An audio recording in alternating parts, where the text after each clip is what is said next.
So yep, that was just Jeff Bezos this morning as he flew up and down from space. Today we're going to go to a completely new topic for this episode at Algos, and 3 is one of my favorite topics to talk about. And it's also how Facebook basically got started from Mark Zuckerberg, Jeff Bezos' Amazon delivery, and of course even Dell Technologies, networks and other types of as-a-service things. So definitely, this is the data structure of graphs, which is really awesome. Graphs are fun data structure to work with.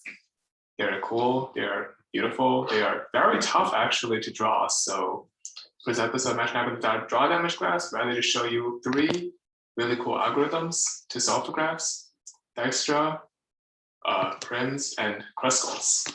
Of course, this is FEAT Northeast University CS5800 with Professor Naviola. Shout out to my professor for sponsoring this episode. And of course, let's go to Camp a Gigaway and do some graph stuff. As I see on my screen, this is obviously a week away type of tribute, which is pretty cool. Yeah. So the topics to cover, there'll be the 3 algorithms I just mentioned: Dijkstra, prim, and Kruskal. Something called confusion matrices, which, if you know some AI, would be about true positives, true negatives, false positives, false negatives. Really cool stuff. Very important in data science and machine learning, actually. So confusion matrices are like the bread and butter of basically determining your ROC curve, which is a future episode. And then we have all pair shortest paths, AUP, SP. It's a tough topic to prove, so I'm not going to actually do a damn programming proving of it. That's something for your own personal enjoyment, but I at least show you what it is. And then finally, precision recall, false positive, false negative, true positive, true negative, accuracy at point score. Yeah, this is a really important highlight of like basically determining how to actually determine how good your confusion matrices are. And of course, I mentioned it multiple times already, episode 4 preview, which is a Python NumPy library matrices and some linear algebra, right?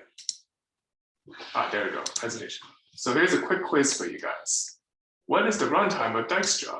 It's a leak code classic, and honestly, it's also very, very important for any computer science to know for any interviews. So I'll give you guys T-minus 15 seconds to think about it. All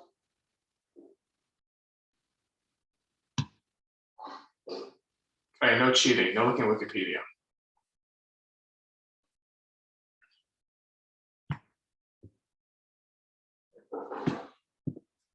All right, time's up. It's OE log of cardinal V, where E is the number of edges and V is the number of vertices in a graph G.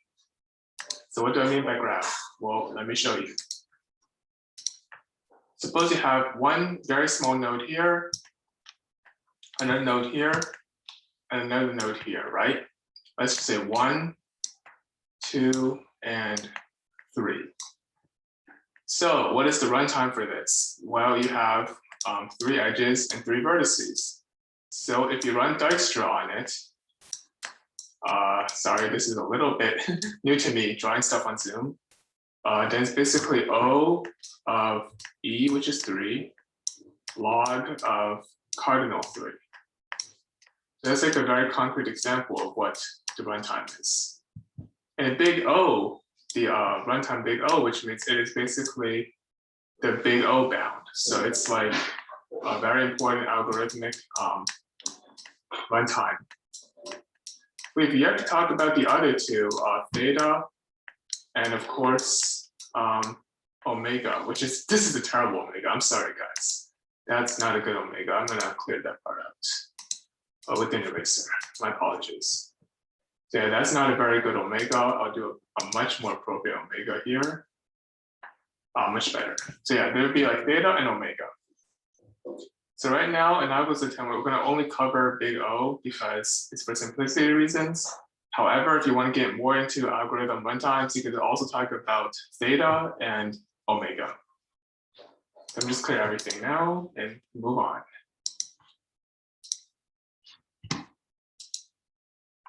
Yep, so that's the runtime of Dijkstra. So now introduction to graphs and shortest paths. So you see in the graph here, how many vertices are there? 5 of them, right?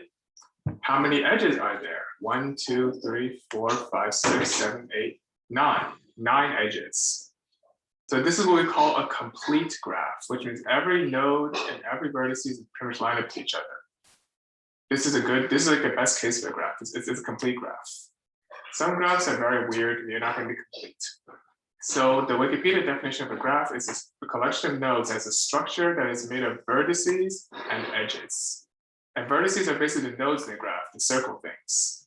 And edges are the lines that connect the vertices, which you remember from like very, very easy high school geometry. The concept of for every edge, it connects at least 2 vertices. And of course, this is a weighted graph with edge values. And then later on, you will see in another Algos episode, once you get to more complicated graph algorithms, like for Warshall and for Fulkerson, you'll see there's some unweighted graphs, which means there'll be graphs without edge values. So here's the problem. Of course, if you have not seen A Week Away, highly recommend it. Even if you're not Christian, great episode, great High School Musical vibes. Kevin and Bailey did a great job. So yeah, Kevin, Bailey, and the Camp of Geek Away campers are sort of stuck in the COVID-19 pandemic, and they're just bored AF in TikTok millennial speak. So to jazz things up, decided to get fancy, like Tasty or Eaters, great YouTube, great food channels there, and decided to make a campfire classic, s'mores. For this problem, we'll explore 3 main data science algorithm concepts: graphs, which I've mentioned multiple times, confusion matrices, and then precision recall. Here's part A, using Dijkstra. So Bailey decides to test the campers with a little graph problem. Apply Prim, Dijkstra, and Kruskals for possible choices of toppings. For the s'mores, candied bacon, Trix cereal, caramel, chocolate, lots of chocolate, marshmallows, and most special ingredient, because she does have a little bit of a kick, I guess. If you've seen like Bailey and Kevin make these s'mores from A Week Away, awesome stuff. They're really smart people. They make the most amazing types of s'mores, spicy hot sauce. Yeah, gotta bring a little bit of spice to your post-grad life, man. That's what Jeff does in space. Anyways, apply Dijkstra, Prim, Kruskal, shortest path algorithms to following graph in the next 3 slides. Of course, since I am a bit of a herbivore, the source is candied bacon. The sink is graham crackers. So a little terminology. Little terminology. The source over here means the node that you begin with. And the sink over here is the node that you end with. So the most basic form of a graph, and I will try to draw my crappy version of graph again, is like this: 2 nodes and that. And you put them up together. That's the most basic form of complete graph. You got the source, and you got the sink. So for this graph, since it's a directed graph using Dijkstra, you can only go from left to right. So let's just make a very simple example before I go through the more complicated Dijkstra algorithm. Which path is shorter? This path or this path? If you answered the bottom path, go back to elementary school and know how to do 3 + 4. The answer is 1 + 2. Yes, it's this path that is definitely a lot shorter, and this path is not. So I'm going to clear all drawings, and let's get to the Dijkstra. So here is your Dijkstra. When you do Dijkstra's algorithm, you got to make sure you do 3 things: the adjacent nodes, where your arrows are going, and very, very importantly, most important of all, is the distance between each node. So to help me with Dijkstra, and this is a pro tip for any computer scientist, you make a table. So I'm gonna make a very quick table using Dijkstra here. How many nodes? 5, okay. Yeah, this is not the most pretty of the tables, but it'll get the job done. And then I have to do 3 columns, correct? So there we go, 1 column. You can start making it's like a Hershey's chocolate bar here. And then of course, add in some text. So the first thing you add in is the nodes. So do candied bacon, Yeah, candy bacon. Next, I will do graham crackers. And next, I will do trick cereal, marshmallows, and then finally Nutella. Oh, I forgot. I forgot the source and sink already. So yes, you definitely have to label your source and sink. So just to make sure I don't mess up. This, oh my goodness, I'm sorry. Yeah, let me do it with text. It's a lot easier. This is the source, and even though it looks extremely weird, this is actually the sink. And you see why I did this on purpose. Because you will notice, although you can see very easily this is the shortest path, I want to go for Dijkstra like an actual pro in CS. So we have the candied bacon having only one path to trick cereal, which is pretty awesome, right? So you do the following. You have the distance here, and you have another thing called the weighted edge. So like total weighted edge you have in between. And I'm going to try to make this a little easier to see. Oh crap, sorry. Whatever. I'll figure this out.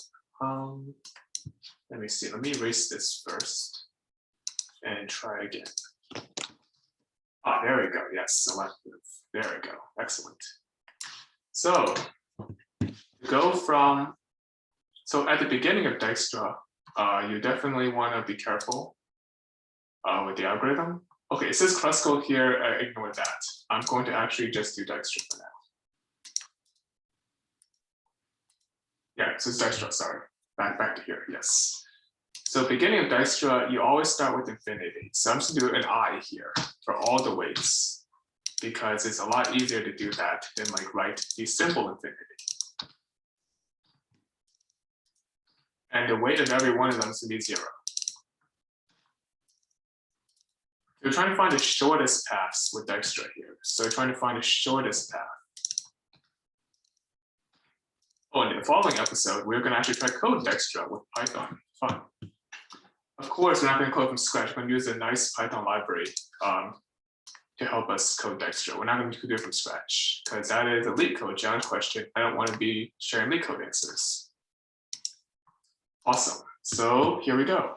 All right, we have candy bacon as our source.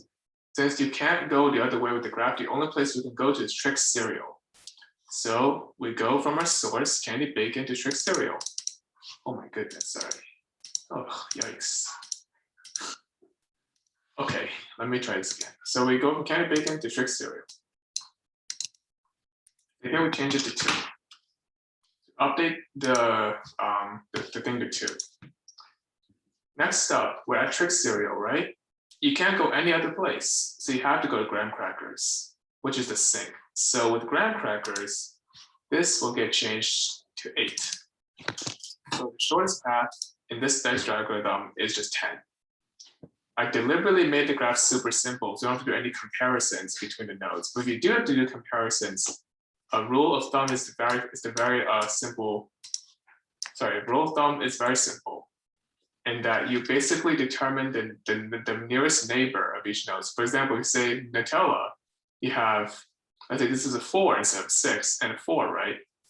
What is the nearest neighbor you just visited? You have the trick cereal. So you go from Nutella to Trix to graham crackers.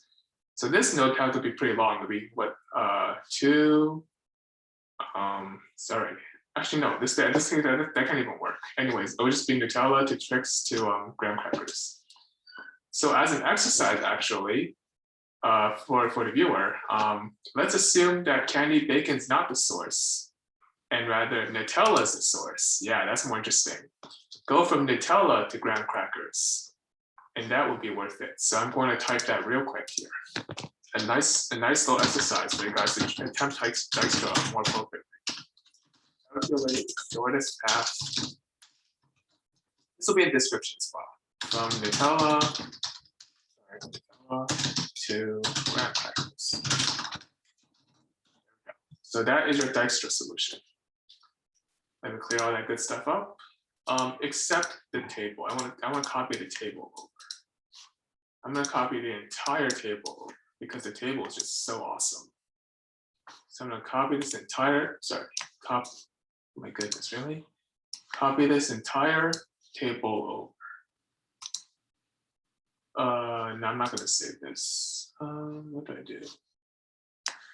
All right, copy the entire table over. So Control C. Hopefully this works. All right, so I'm going to now go to the next problem, which is, of course, Prim's graph. Oh, beautiful, the table's still here. Okay, so for Prim's graph is a little different. So for Prim's graph algorithm, you got to build something called min-span trees, MSTs. So an MST is the following. Suppose you have a tree structure instead. You have the root. How's your RT here? The root. Sorry, terrible T. Root.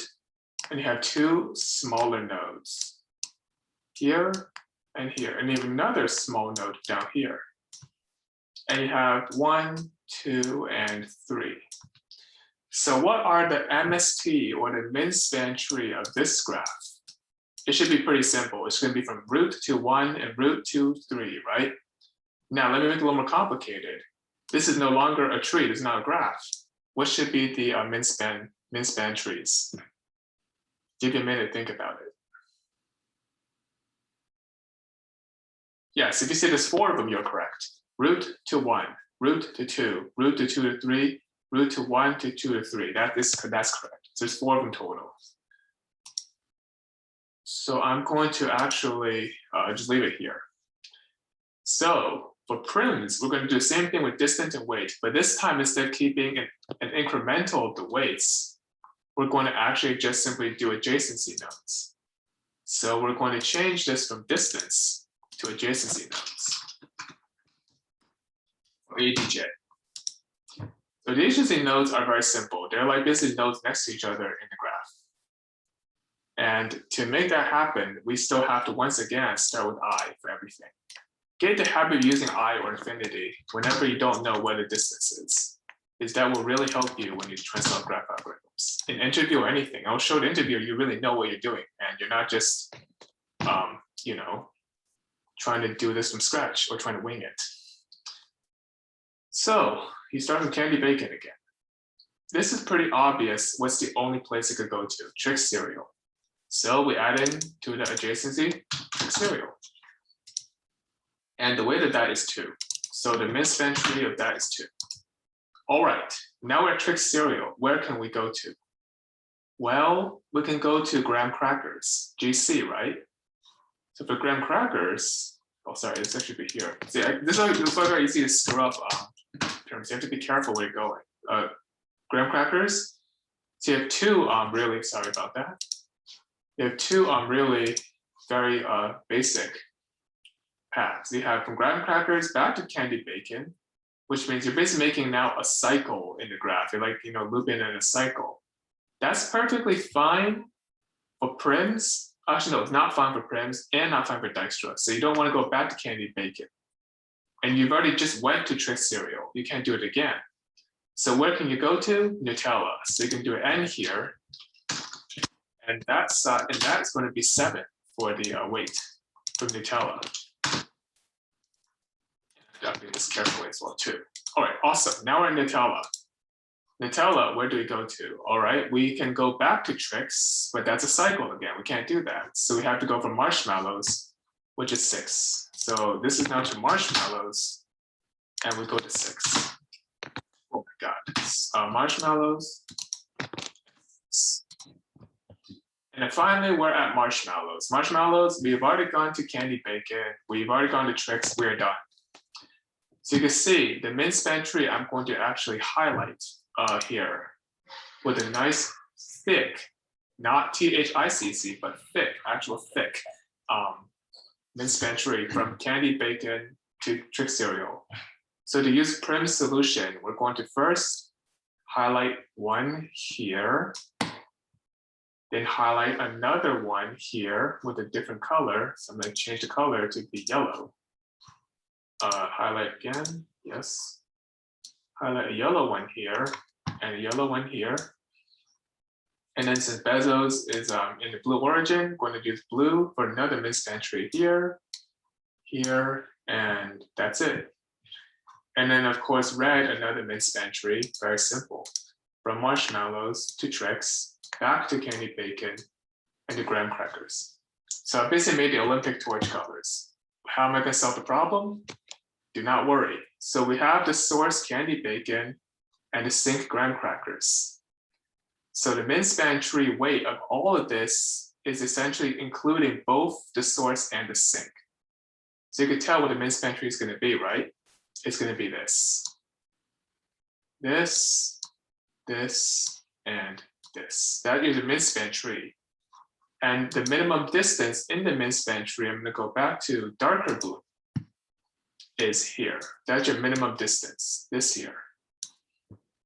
So your midspan tree solution for using Prim's algorithm is going to be the same as Dijkstra. You basically go from, sorry, actually I made a mistake. It's not that. I made a mistake. It's not supposed to be here. This is something else. This is actually what we call an unused line because there's no midspan tree going directly from here to here. So we have a candy bacon, graham crackers, and Trix cereal. So this is the midspan tree you want to be familiar with. Because this is Prim's algorithm, not Kruskal's, we don't really care too much about the arrows pointing. Once you get to Kruskal's, that will matter, which is next. So with the midspan tree, you can tell easily that the shortest path from candy bacon to graham crackers is 2 plus 8, which is 10 again, just same as Dijkstra. So solution to this thing is going to be the tree. So the solution is going to be from candy bacon to Trix cereal to graham crackers. There we go. So there's a solution for Prims. This is a mess over here. So I'm actually going to clear a good portion of this. So I'm going to clear the beautiful colors. I know you love rainbows, but I got to clear this stuff because Kruskal will be impossible to explain if you had all this stuff left. So I'm going to delete all this, most of this actually. Not the table. The table is very important. Table is like key to this thing. And delete that. So moving on, we have now Kruskal's graph algorithm or graph solution. So Kruskal is a bit like, let's make an analogy. It's like the Olympic torch for the Olympics. You basically pass the torch from one person to another. It's like a relay race passing the torch. So for Kruskal's, instead of adjacency, we have something called neighboring, or like neighboring nodes. Okay, what's going on here? Oh, there we go. Yes, neighboring nodes. Okay. So we have neighboring nodes over here, and yes, we have to wait again. So for Kruskal's, we can really start from anywhere. Just to be pedantic, I'm gonna start from candy bacon again, because you know that's where we declared our source, and that's where we're gonna stay at the source. If you mess up the source and sink, your algorithm is going to get screwed up and you're not going to be happy about it. So we get everything back to I again, over here, I again, whatever. This is weird. All right, I again, okay, good. I again here, and I again here. Awesome. And of course, what's going to be all 0 because we're starting a new algorithm. So my point is, no matter what algorithm you use for midspan tree or Dijkstra or whatever, you should be getting 10 for all of these. If you're not, check your work because then something wrong is going. Okay, then something wrong is going if you don't have your work doubly checked. There we go. Oh, perfect, almost perfect. There we go. Now everything else is set up again. This is taking a little bit of time to set up, but it is worth it, guys. So for the midspan tree, I'm going to use a very, very basic annotation color. So I'm going to use that thick line again, so you guys understand what I'm talking about. And this time I'm going to make things a little more interesting, make it even thicker. Because I'm going to be circles, basically highlighting the circles as well. So let's start with yellow. All right. For using Kruskal's graph algorithm, you want to basically determine which node you want to start off with. So for Kruskal, you can basically begin with this node, right? And then immediately put in whatever neighbors it has, which is this, this, and this. I won't write the neighboring nodes. I'll write the number of nodes the neighbors have because it's a little hard to type all this in. 3 neighboring nodes. And the weight of each one combined is 6. So you add in the total weights for the min span tree. Next up, you have your sync graham crackers. So that's strange, right? Why do you already do graham crackers, Jason? Well, hear me out. Since you already have the min span tree and you already have the most clearest node, which is graham crackers, you could either choose marshmallows or graham crackers. But for Kruskal, you might want to choose the nodes that is the closest to you laterally. So we're going to do graham crackers instead. Whoops. Do graham crackers instead over here. Oh my God, sorry. Over here. Zoom annotation is not for everybody. Graham crackers. Something I'm learning this summer at Dell right now is that Zoom annotation is a challenge. All right, so graham crackers, you have these nodes, this node, and this node. You have Nutella and Trix. You can't do marshmallows because you have adjacent lines. Next up, since we've already done graham crackers, we can now do Trix. So Trix cereal, we're going to use blue, and that is going to be here, the Trix cereal. And we can already, of course, count Trix itself as one of the nodes, marshmallows, candy bacon, Nutella. You see what I'm trying to do over here. I'm trying to basically determine the total number of nodes that are neighboring. So for graham crackers, it was originally what? 2, I believe, right? 2. Oh no, 3. I messed up. I missed one more. It's actually 3. My apologies. It's actually 3, I believe. Yes, 3. So it's actually 3. My apologies. Oh yeah, select. So it's 3 again here. And here it is actually 3 as well. And then from marshmallows, you have 3 again. Well, 3 is a very famous number in this graph, isn't it? 3 is very famous in this complete graph, apparently. So you have 3 again here for neighboring nodes. 1, 2, 3. So you have 3 again here. So you can see this is like the worst case for Kruskal graph. It's taking a really long time because everything is like neighboring nodes at 3 almost. Yeah, Nutella is also 3. So I'm not going to even label that. This is 3. So you're asking me, Jason, this is not like Jeff Bezos' flight. It's basically a failure. Hold on your horses. I'm not done yet. So you already know all this is 3, right?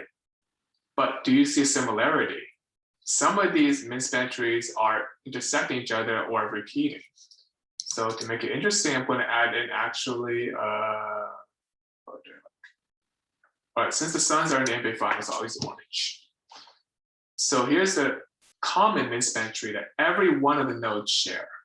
This one, this one is a very common min span tree for all the nodes that they share.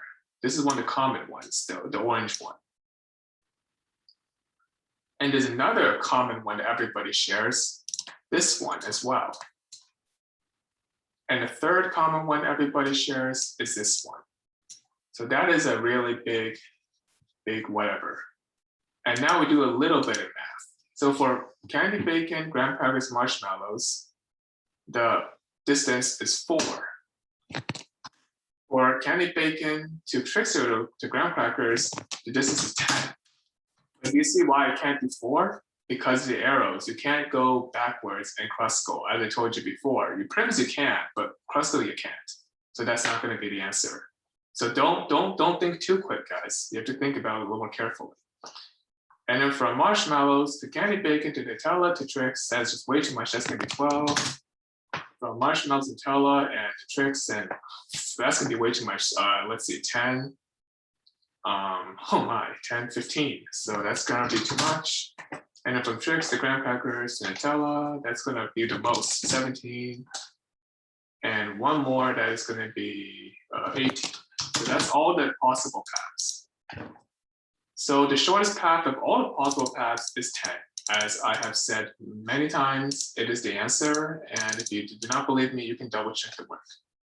So yeah, 10 is your answer for all three of the algorithms. So sweet. This is basically your solution to Dijkstra, prims, and Kruskals for all your graph algorithms. Now I'm going to clear everything and move on to the slide. So part B, all pairs shortest paths. So all pairs shortest paths is find the shortest path from between every pair of vertices of a graph. And this is low-key screenshotted from like algorithms book from Scanna.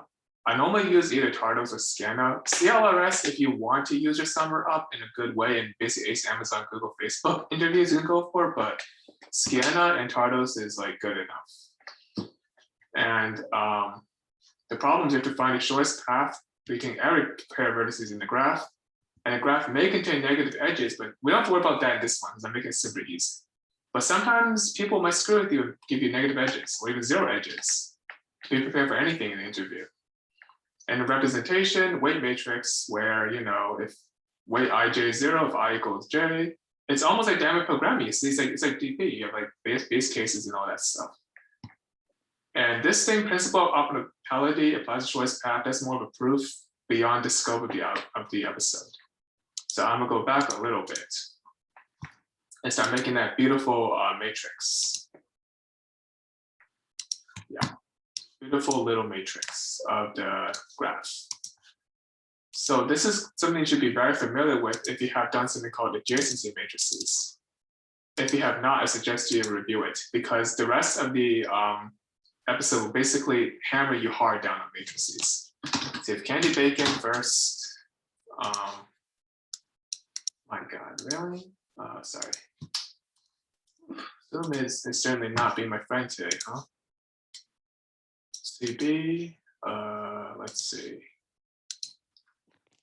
GC, and pretty sure I have to move this thing, don't I? Yep, GC, GC.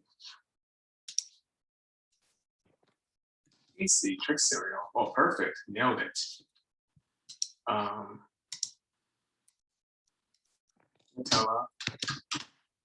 And then finally, last but definitely not least, because that's one of my favorite ingredients, the s'mores of itself, the marshmallow.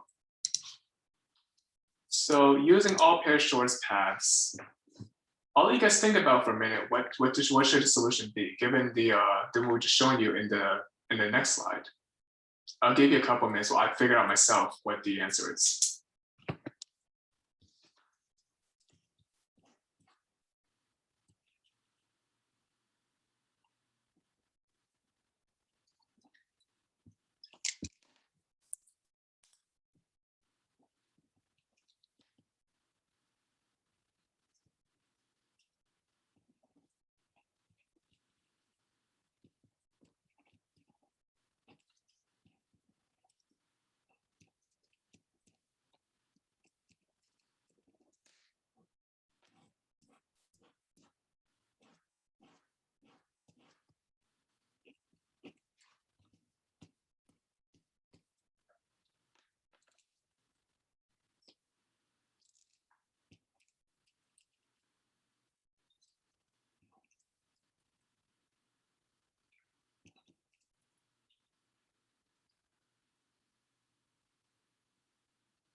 So of course, the first thing you'll notice is that basically the diagonals are all zeros. That's the first thing you should notice. And to make things easier, I'm going to actually just write down everything here. CB, GC, EC, and M.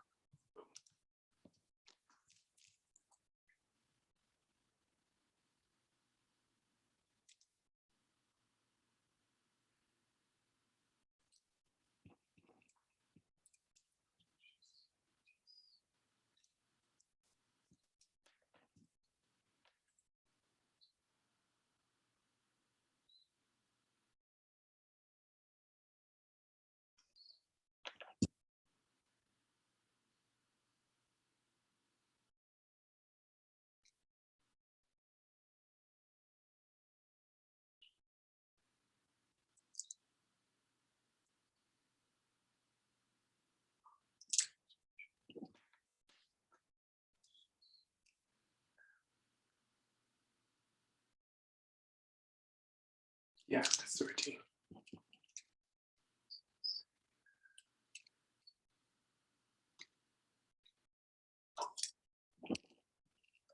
See, this graph's a little bit tricky to figure out where some things go where. So let's see. Trick cereal to candy bacon is 11. Trick cereal to graham crackers is 8. Trick cereal to 0. Trick cereal to Nutella is 13. Trick cereal to marshmallows is oh, that's pretty long. It's 21. All right, Nutella to candy bacon. It's pretty simple. That's going to be 7. Nutella to graham crackers. It's 12. Nutella to trick cereal is 4. Nutella 0. Nutella to marshmallows is 6. And then finally, marshmallows to candy bacon is 1. Marshmallows to graham cracker is 13, I believe. Marshmallows to trick cereal is 5. Marshmallows to Nutella is 5. Oh wow, it's the longest so far. 21 again? Oh no, 20. Yeah, that's it. So I got the values for the solution, which I will post in the description. Essentially, you can see from matrices. I'll actually just type the matrices out straight up. So this is the matrix I got from the from all this thing. So that's your first line, your second line, third line, your fourth line, and your fifth and final line. So you can see there's a diagonal of zeros. If you don't have that, you did this thing wrong. So you can see the all pair shortest paths of all of these is actually going to be from Nutella, from marshmallow to candy bacon. So all pair shortest paths from all of these is going to be this one. So there you go. There's your all pair shortest paths matrices right over here. And I'm going to, yeah. So this is like what I call an adjacency matrix. So quick trivia quiz question. What is the runtime of an adjacency matrix? It should be very simple, what it is. What's the worst thing can happen? You have to go all the rows, all the columns, right? So from episode 1, from season 1, you should know that it's O(n)². Please check out. It's the worst runtime for adjacency matrix. Adjacency list is O(n) because you might just have to check linearly for the list. Awesome. So clear everything again, and we good. And we can move on. All right, time to get to something that I really love to work on: confusion matrices. So, like I say in the problem set, time to really stump your boy Kevin. Bailey increases the complexity and spice when adding in the confusion matrices. Here is a sample confusion matrix that she and her bestie Presley drew. The matrices represented 4 big groups that contained in the camp. So spoiler alert from the movie, there was 4 groups busy competing. So confusion matrices, because they are tricky to figure out and I am not the most careful with math, despite being in computer science, I'm gonna get out my handy dandy calculator, just to keep my math in shape. Yes. So for confusion matrices, here's what's going to happen. I'm going to actually add in the speaker notes of my solution, because I don't think it's very easy to draw your solution with this little space. So what is the problem? Because this matrices look just so weird, right? So the problem is to basically determine the following.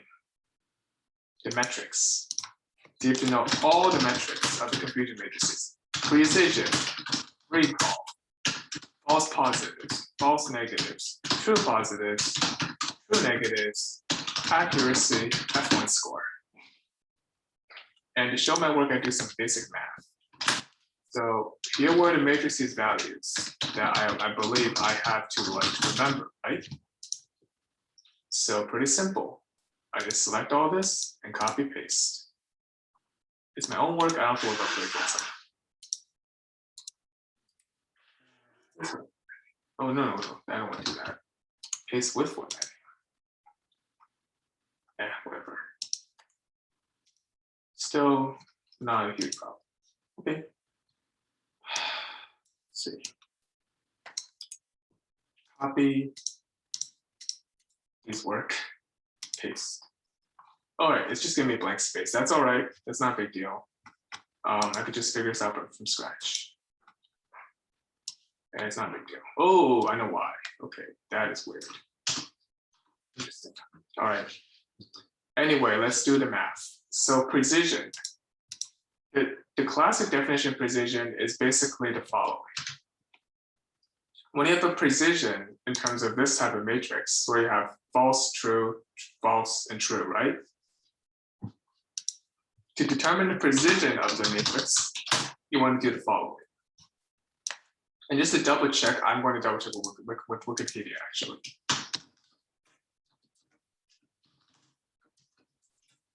This is not a closed book interview. So this is machine learning, mastery, great website, great everything. It's just simply awesome. So the precision is pretty simple. Precision is true positives over true positives plus false positives. So it's true positives over true positives plus false positives. So there's your precision. All right, how many true positives do we have? Beautiful, 100, right? And how many true positives or false positives do we have? Well, that's interesting, right? So it's like, oh no, I forgot which one it was, right? Don't worry, I have a beautiful matrix to teach you what to do. So the false positives right above the true positives in this case, so it's 43. So it's 100 to 43. And I told you you just use a calculator because you can't do division that easily. 100 over 143. So 100 over 143. Interesting number precision. Bailey's got some interesting opinions apparently. All right, next up, we got recall, which is another value that I really want to use as well in data science stuff. So recall is the following. Let's see, recall, yes. It's now true positives or true positives plus false negatives. So that's a little different, right? Be careful which one is which. So it's of course 100 again, but this time it's going to be over how much? 166. That should be around like 2/3. I don't know. Let's see. 100 over 166. All right, 60.2%. That's a recall. All right, the rest of it's pretty simple. You already know what FP, FN, TN, blah, blah, blah is. So I'm just gonna copy all this stuff over. That's gonna be super easy. Yeah, this is gonna be like really just copy paste. So I did the hard part first, apparently, like I always do in my CS work. I always go for the hard part first. I am a very strange guy sometimes. All right, so false positives, we already know what that is going to be, right? It's just going to be this one again. So it's going to be 43. False negatives, we also know what it's going to be, 66. True positives, everything is true 100. And true negatives is going to be 25. All right, now it's a little more interesting. We have to calculate the accuracy. So the accuracy is a little more interesting. I'm going to get a little more space here. Hope you can still see the matrix now. It's like Jeff Bezos' spaceship is getting smaller and smaller, the matrices, as you go up and up in the atmosphere. So another part of accuracy is very important. So go back to my handy dandy little cheat sheet. This is beautiful stuff. This is like good Python code everything. This is a great website. Highly recommend you start that website, bookmark it. A better website though is just go to Wikipedia. So Wikipedia matrix, accuracy F1 score. So to calculate all these things with confusion matrices, let's begin with something a little bit more simple to understand. F1 score. So To calculate F1 score, it's a little bit complicated. This is harmonic mean, right? So I'm not going to do that yet. I'm going to write that little thingy down and I'll attempt to do it later because it is actually quite complicated if you don't know what you're doing. So something a little easier is accuracy. And by the way, this is a binary classification matrix. If it's a trinary matrix, you have to do it for three different types of things. So confusion matrices, oh, look at that, beautiful. All right, so look at that. Look at all these beautiful things to figure out. So accuracy is pretty simple. It's just this thing over here. So it looks long. So I'm going to just write it down and quickly do some math off screen. Part of understanding confusing matrices is to be very careful with your algebra. Is to be very careful with your math. Because if you're not careful with your math, this thing isn't going to work very well. So I'm going to calculate accuracy as the following. Make sure I wrote this thing down right. True positive plus true negative. You don't have to worry about distribution of like parentheses here. True positive plus true negative again, plus false positive plus false negative. Okay, now just plug in the numbers. So true positive 100 plus true negative 25. Divided by, I already do math, 125 plus, let's see, what is that? 109. Right, that's gonna be 125 over 237, 234, I believe. And we're gonna do some quick math here. Over 234, yeah, so about 53% accuracy. Not the greatest accuracy, not so good, because you know why? You have to make sure it's above 0.5. Eventually, in the following episode with Shang-Chi and the 10 Rings, the ROC, the receiver operation characteristic signal processing episode, we'll talk more about that AUC thing I just typed. And then finally, for F1 score, which is a harmonic mean, more interesting than you think. It's actually quite convoluted, the harmonic mean. So F1 score is going to be true positive over true positive plus 1/2. So you have to use more careful algebra. False positive plus false negative. So true positive again is 100. That's easy. Divided by 0.5 times, what's this? Divided, sorry, 100 plus 0.5 times whatever this is. So false positive is 43, so 109. Okay.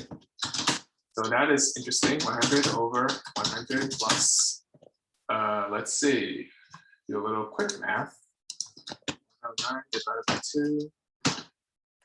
All right, 154.5. F1 score is going to be pretty interesting. So 154.5 plus 100. All right, so 100 over 254.5, and that should be about like less than half. Yep, 39%. So there we go. There's your matrices, like metrics. So yeah, low-key recommend you guys be very careful with how you solve your math. And with that being said, I'm going to continue presenting stuff. So we have started our work with the math, and that's all good. So preview of episode 4, which is going to be 2 weeks from now. Of course, I mentioned this earlier. We have something beautiful in Python called NumPy. It's a great Python library to help you build this beautiful matrices, though I'm actually not going to make it that colorful. I'm going to make it rather bare bones because it's more about the math and less about how lovely your matrix looks. But if you're doing this like a graphic design course, you definitely want to make it look very good. So you have something called NumPy in Python, which will help you out draw the matrices. And you have a sklearn module to help you make confusion matrices. So that's it. See you guys in 2 weeks, which will be after my B-Day. That'll be pretty cool. And of course, it'll be 2 weeks from now, episode 4, which is a coding solution to everything I did. Yes, there's actually a way to code the graphs, confusion matrices, and everything. And for my Northeastern capstone course for data mining, I had to do that with Python. And even Adele, I'm doing that as well, by the way, for some GUI and calculation stuff. So yeah, make sure to like and subscribe, and just like Jeff Bezos, as much as you want to go up in terms of how awesome the s'mores are, sometimes you have to make sure they go down in your stomach. See you guys later.